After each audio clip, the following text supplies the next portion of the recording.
ఏంటి? నిద్ర రావడం లేదా? అవును, ఎందుకో ఆలోచిస్తున్నాను. నాతో చెప్పడం ఎలానా? అవును. అయ్యో, మీరు చెప్తే నేను కాదంటానా? ఒప్పుకోవేమో. భలే వారే, మీరెవర్ని ఏమంటున్నారండి? మీరు చెప్తే నేను ఒప్పుకోనా? ఆ, నమ్మవేమో. అవును, నమ్మశక్యంగా లేకపోయినా మీరు అబద్ధం చెప్పరు కాబట్టి నేను ఖచ్చితంగా నమ్ముతానండి.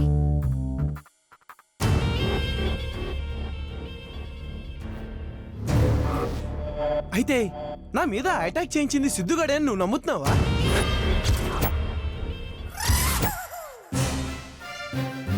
అదా? అదే.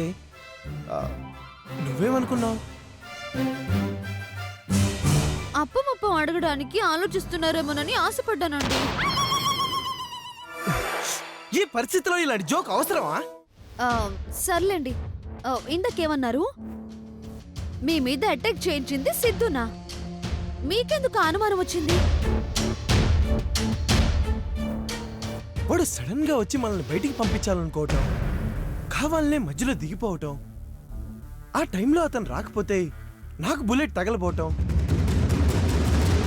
మనం త్రుట్లో తప్పించుకోవటం, ఇవన్నీ చూస్తుంటే వాడు చాలా తెలివిగా నన్ను చంపటానికి, వాడి మీద నీకు అనుమానం రాకుండా చేయటానికి ప్లాన్ వేశాడని అర్థం అవుతుంది. అదేంటండి, అర్థం పర్థం లేకుండా అర్ధరాత్రి అనుమానాలు పెంచుకుని ఆలోచిస్తున్నారు. సిద్ధు అయినా అంత డేంజరస్ పర్సన్ కాదండి.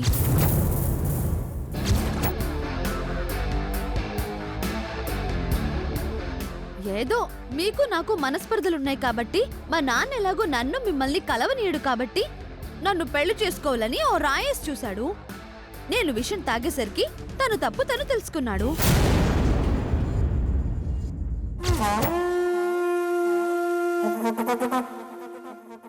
పాపమండి, అలాంటి మనిషిని పట్టుకొని ఇంత దారుణం చేస్తాడని మీరు ఎలా అనుకున్నారండి?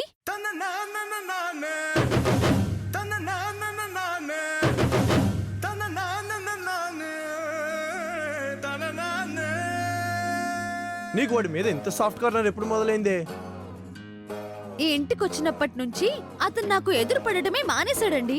అప్పటి నుంచి ఏడ్చావు. వాడ కుక్క, గోతిగాడ నక్క, మేకవన్న పులి, రక్తం రుచి మరిగిన తోడేలు, ఆకాశంలో ఆహారం కోసం గిరిగిలు కొట్టే గద్ద. వాడిని పొరపాటును కూడా నువ్వు నమ్మద్దు.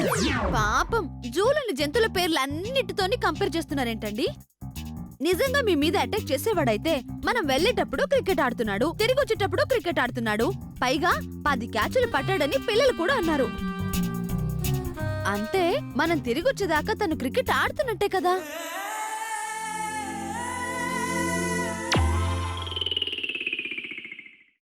అమ్మా, అలాంటి వాళ్ళది నిజమైన ప్రేమ కాదు, అది వ్యామోహం. ఎగ్జాక్ట్లీ చిన్నత్త, నిజంగా ప్రేమించుకున్న వాళ్ళు అలా చేయరు. ఎంత మనసు విరిగిపోతే కన్న కూతుర్ని పట్టుకొని మా దృష్టిలో చచ్చిపోయా ఉంటుందా తల్లి? అది సరే అమ్మా, తన కూతురుతో తన మాట అనేటప్పుడు ఆమె మాటల్లో వ్యథ, కళ్ళల్లో బాధ గమనించావమ్మా? పెద్దబాబుకు బర్త్డే విషెస్ చెప్పు కూడా వెళ్ళాం కదా. ఊరికే ఎలా కాలిపోతుంది? మంట పెడితేనో పడితేనో తగలబడుతుంది.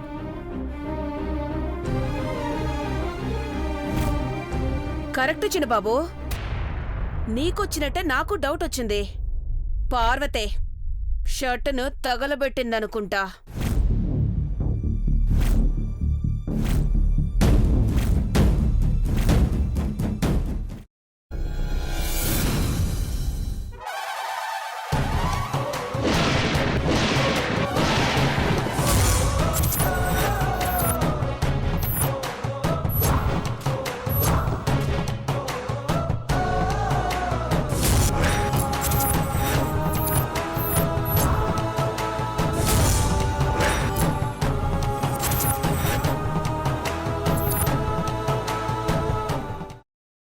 తర్వాత పొట్టు తీసేసి చాప్ చేసి పక్కన పెట్టుకోవాలి.